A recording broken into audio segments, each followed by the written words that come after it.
श्रीमद् रामायणम्।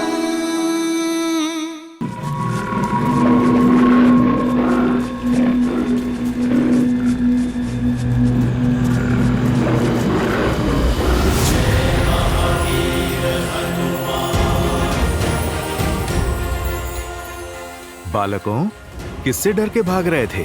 अच्छा हुआ हनुमान काका आप आ गए, हम तो बहुत डर गए थे। जब तक भय से भागोगे, भय तुम्हें भगाता रहेगा। पर हनुमान काका, वो बाघ बहुत भयंकर है। वो वानर भक्षी हो गया है, हमारे खेलने के स्थान पे आ जाता है और हमें खाने का प्रयास करता है। कुमार अंगद, किष्किंधा के भविष्य हो तुम। मित्रों की रक्षा करने के स्थान पर यदि स्वयं डरकर भागोगे, तो फिर क्या संदेश दोगे इस संसार को? पर हम उसका सामना कैसे करते? वो इतना विशाल और हम नन्हे वानर। पुत्र अंगद, मधुमक्खी भी तो नन्ही होती है, पर कोई भी उससे बैर नहीं लेता, क्योंकि वास्तविक सत्य शारीरिक नहीं, मस्तिष्क में होती है। और फिर तुम्हारे पास एक और शक्ति भी है, संगठन की। तुम छोटे अवश्य हो, पर संख्या में बहुत हो, और बाघ तो अकेला है। यदि तुम मिलकर सामना करोगे, तो बाघ तो क्या, बड़े बड़े राक्षस भी चित हो जाएंगे तुम्हारे सामने। पर कैसे? जब बल कम हो, तो बुद्धि और एकता काम आती है। चलो योजना बनाते हैं। श्री हनुमान जी की जय, श्री हनुमान जी की जय, श्री हनुमान जी की जय। एक एक वानर एक एक वृक्ष पे होगा, अच्छे से दृष्टि रखेगा कि बाघ किस मार्ग से जा रहा है। जिस वानर के पास से वो निकले, वो वानर अपनी चित्कार से संकेत करेगा। सचेत करने के लिए केवल सचेत नहीं करना है, बाघ के पीछे चलकर बिना किसी ध्वनि के उसका पीछा करना है। पर चित्कार रुकनी नहीं चाहिए। पहले एक देगा, फिर दूसरा, और फिर तीसरा, और फिर सब अपनी चित्कार एक दूसरे की चित्कार में मिलाएंगे। फिर जब बाघ एक रिक्त स्थान पर आ जाए, सब एक साथ चित्कार दें और फिर कूदकर उसके सामने आ जाएं। वो दहाड़ेगा।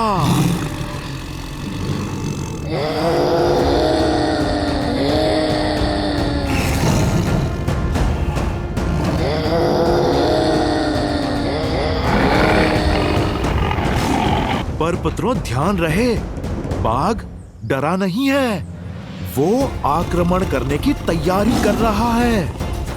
यदि उसने आक्रमण किया तो? श्री रामचंद्र कृपालु भजु मन हरण भव भय दारुणम। नव कंज लोचन कंज मुख कर कंज पद कंजारुणम।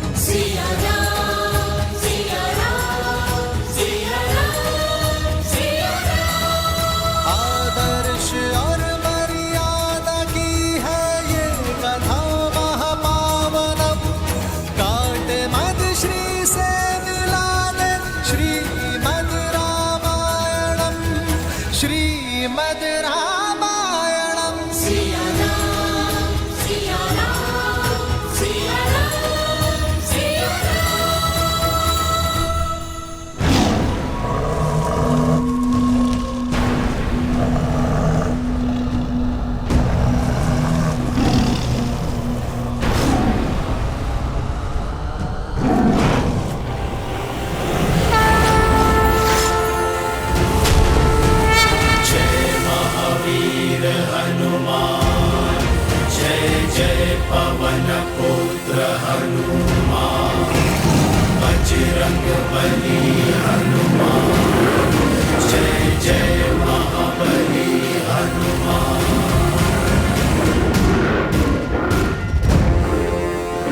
कहा था ना, तब मैं आऊंगा।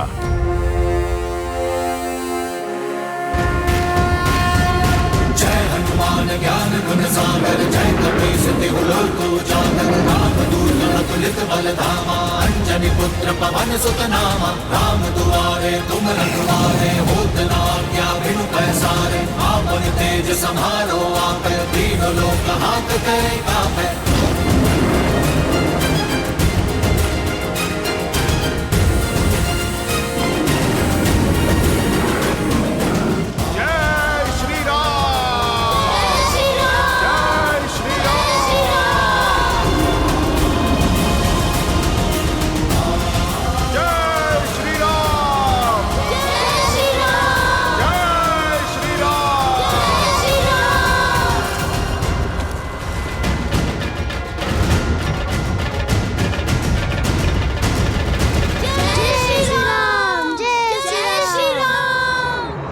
अब समझे, सच्चा बल भुजाओं में नहीं, स्वयं पर किए गए विश्वास में है।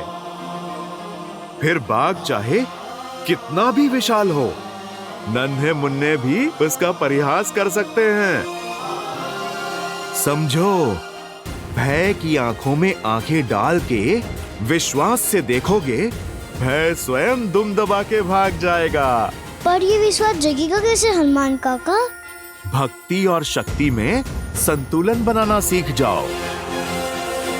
भक्ति तुम्हें धर्म से जोड़ती है और शक्ति कर्म से, और ये संगम जीवन के हर एक उतार चढ़ाव में तुम्हारा मार्गदर्शन करेगा।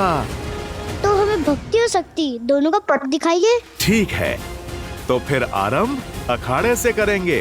तुम्हें कुश्ती कला में निपुण बनाकर शक्ति पाने के योग्य करूंगा और योग का ज्ञान सिखाकर सिद्धियां पाने का द्वार खोलूंगा।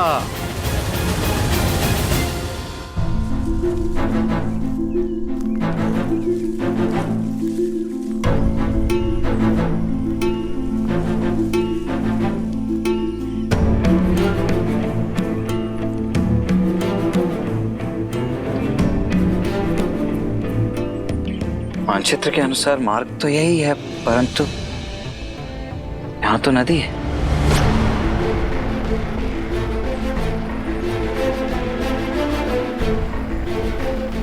कदाचित हम मार्ग भटक गए हैं भैया।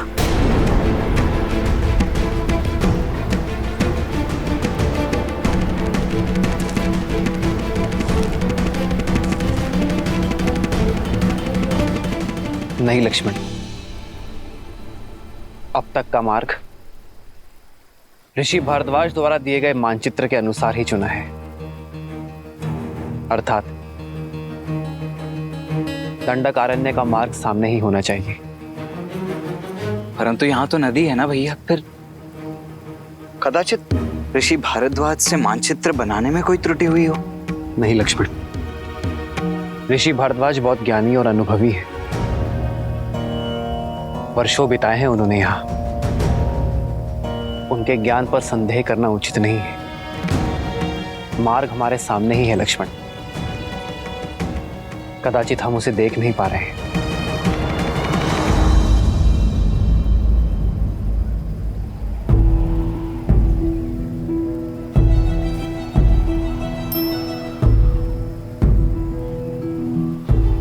कदाचित इस वन में जैसा दिख रहा है वैसा है नहीं लक्ष्मण।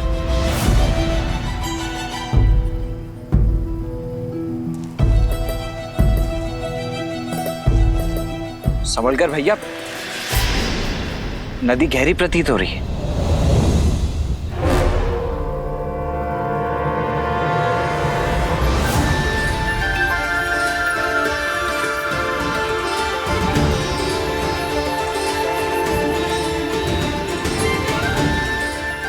यहाँ कोई नदी नहीं है, केवल नेत्रों का भ्रम है।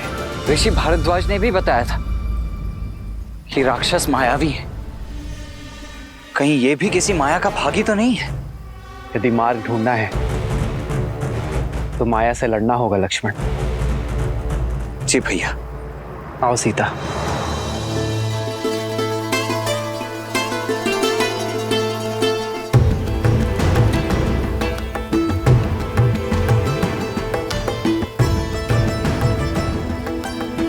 आओ लक्ष्मण।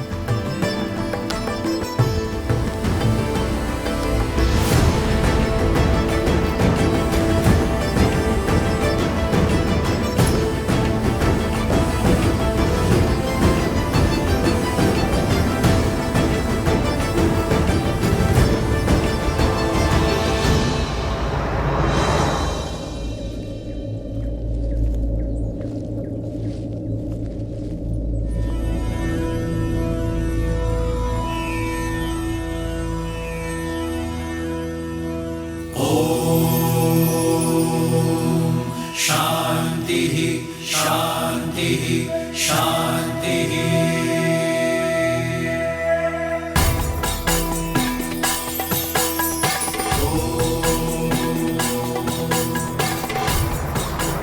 राम, तुम आ गए?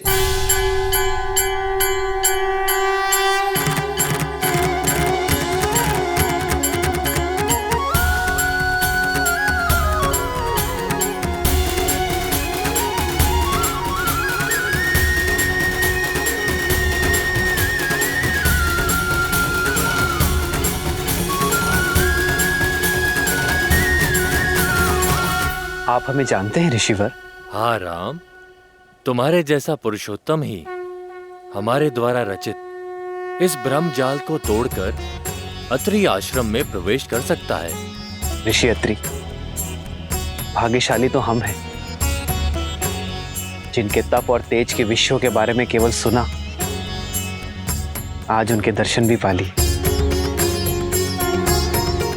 प्रणाम ऋषिवर। यशस्वी भव, तुम्हारा शौर्य बना रहे। सौभाग्यशाली भव। ऋषिवर, यदि हमारे आगमन से आपका तप भंग हुआ है तो हमें क्षमा कर दीजिए। नहीं राम, तुम्हारे आने की प्रतीक्षा के लिए तो ये तप था, और तुम आ गए, अब ये संपूर्ण हो गया। हमारे आने की? हाँ, उन राक्षसों के अंत के लिए जिनका प्रवेश रोकने के लिए मैंने अपने आश्रम के चारों तरफ दृष्टि भ्रम उत्पन्न किया हुआ था। अब तुम आ गए, इसकी कोई आवश्यकता नहीं। बचपन से आपके तेज और माता अनुसुईया के तप की कथाएं सुनी है, आज दर्शन हुए। माता अनुसुईया के दर्शन की भी इच्छा थी मेरी। कहाँ है वो?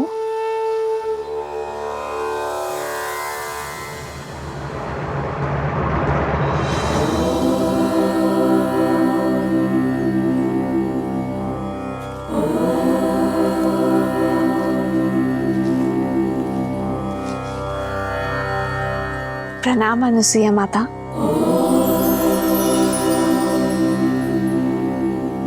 राम और लक्ष्मण का भी प्रणाम स्वीकार करें माता।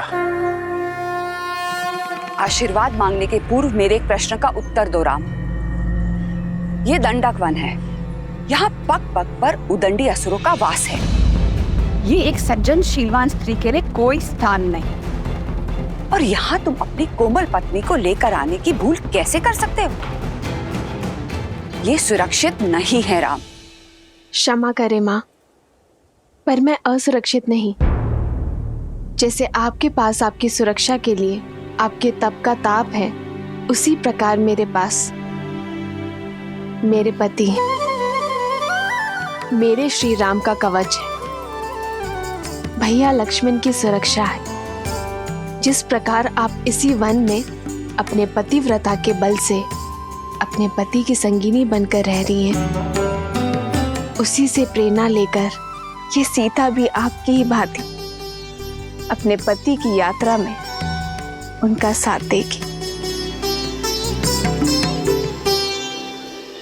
ऋषि भारद्वाज के आदेश से पीड़ित ऋषियों के तारण के लिए हम दंडक वन की ओर बढ़ रहे हैं। कदाचित यही हमारे वनवास के लिए नियति का उद्देश्य है ऋषिवर।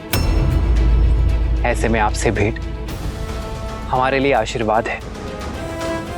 हम आशा करते हैं कि आगे की परिस्थितियों, समस्याओं और उनके निवारण के लिए आप हमारे मार्गदर्शक बनेंगे। दंडकारण्य? क्या हुआ ऋषिवर? आप इतने चिंतित क्यों हो गए? दंडकारण्य कोई सामान्य वन नहीं है, सहस्त्र मायावी राक्षसों का गढ़ है राम।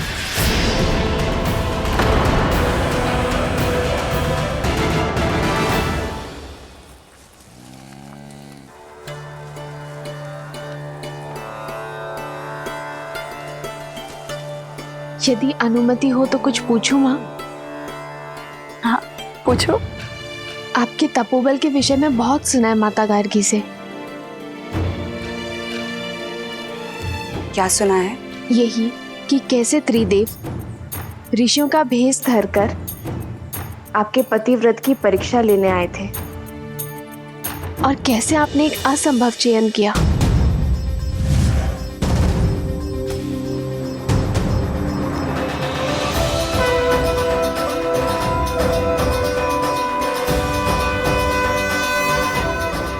ब्राह्मणों की सेवा तो हर गृहस्थ का धर्म होता है।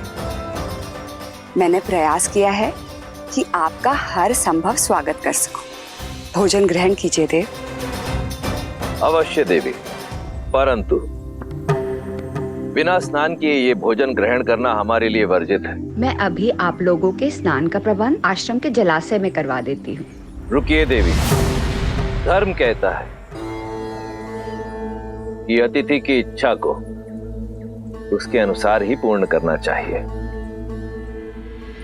हमारा कहने का आशय ये है कि यदि आप स्वयं अपने हाथों से हमें स्नान कराएंगे तभी ये भोजन ग्रहण करना उचित होगा।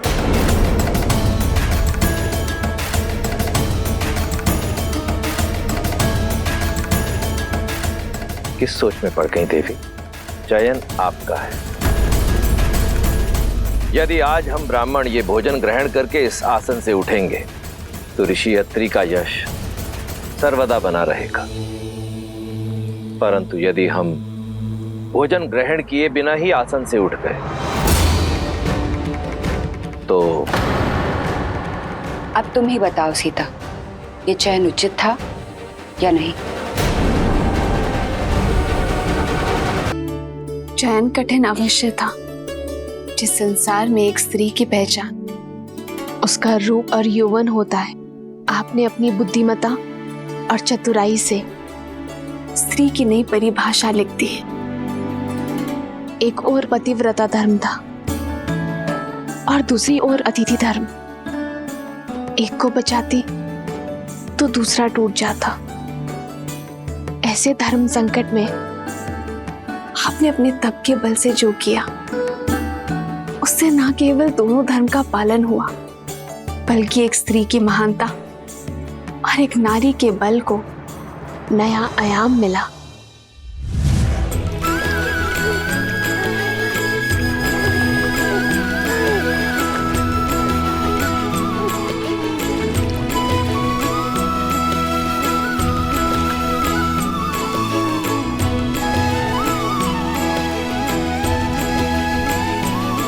अब आपका स्नान संपन्न हुआ।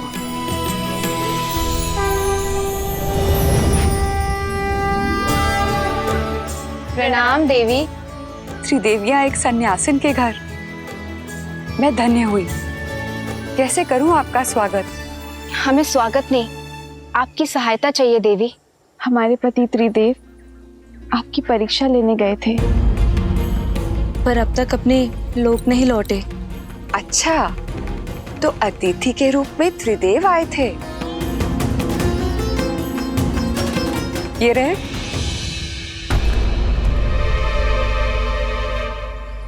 अपना अपना चुन लो।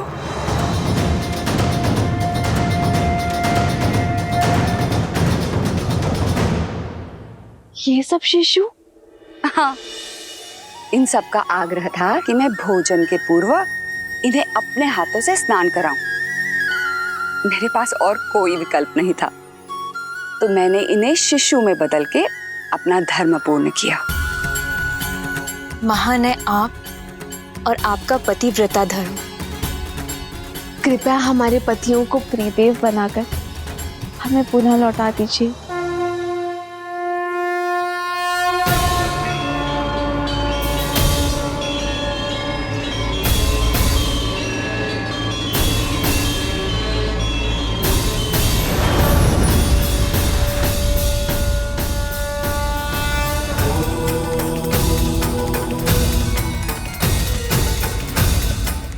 देवी अनुसुईया, संसार में जब जब पतिव्रता धर्म की बात होगी तब तब आपका उल्लेख अवश्य होगा। धन्य है आपका तप, आपका बल और आपका धर्म। और धन्य है हम माता कि हम जो जन्मे नहीं, उन्हें आपके रूप में माता का प्रेम और स्नेह मिला। कथा सुनना महत्वपूर्ण नहीं है, महत्व तो सीख का है जिसे ग्रहण करना आवश्यक है। बताओ तुमने क्या सीखा सीता? जो सीखा उसी का बल लेकर तो इस मायावी वन में आ सकी हूं मैं माता। मैंने सीखा यदि आपके हृदय में आपके जीवन साथी के लिए अटल प्रेम और अटल समर्पण हो, जब अपने प्रेम और समर्पण पर पूर्ण विश्वास हो, तो कोई माया ही क्या, संसार रचने वाले, चलाने वाले और नष्ट करने वाले त्रिदेव भी उस विश्वास को खंडित नहीं कर सकते माता। सारे संसार को उसके सामने नतमस्तक होना ही पड़ता है। तुम अद्भुत हो सीता, तुम्हारे आचरण और तुम्हारे विचारों ने मुझे जीत लिया है। तुमने अपने लिए मेरे मन में एक विशेष स्थान बनाया है सीता। मैं तुम्हें कुछ देना चाहूंगी। दंडकारण्य रण क्षेत्र होगा राम, जहां शत्रु सामने से नहीं दिखाई देगा और प्रहार किसी भी दिशा से हो सकता है। जहां रावण के सौतेले भाई खरदूषण के अतिरिक्त अकंपन, तृष्णा, विराद और कवंद जैसे मायावी राक्षस होंगे। अब तुम ही बताओ, उस स्थान पर एक स्त्री का रहना उचित है?